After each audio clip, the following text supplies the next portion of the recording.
Let's begin with my favorite question. Why do we care?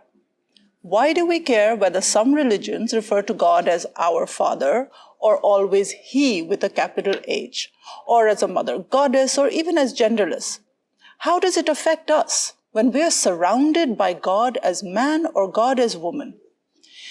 Well, one of the reasons this is important to us in our everyday lives is that we derive our sense of morals, ethics, cultural mores, and social conventions, even what is merely considered acceptable, from religion, even when we're not aware of the connection.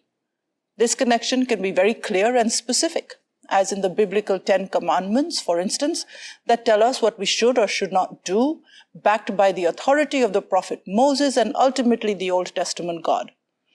Or it could be something much more derivative, such as modes of behavior that are essentially cultural but derive their power from some general sense of religious sources, such as modesty in women, proclaimed by covering up in terms of dress, or the emphasis on virginity or chastity in unmarried women. Often this kind of cultural understanding of how we are expected to behave comes to us through the stories, parables, exhortations, injunctions, and theology and dogma that derive from various religious texts. So, when we wonder why the purity of women is emphasized so much in most cultures, it might be well to remember that, in the Bible, the Mother of God must be pure because God is pure.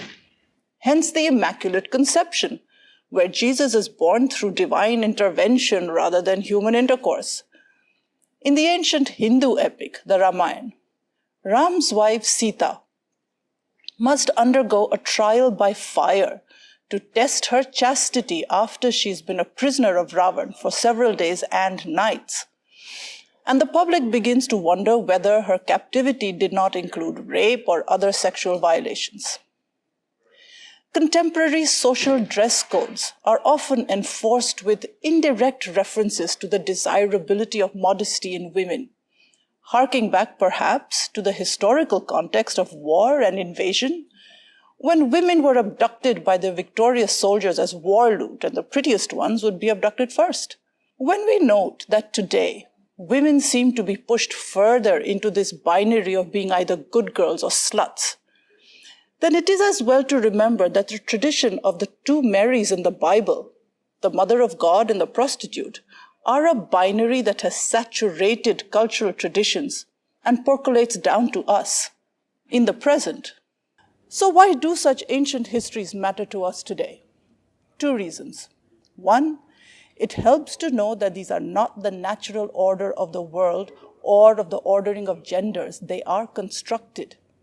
And two, if you know how it works, you can resist and change the ways in which things work. And that is why we should care.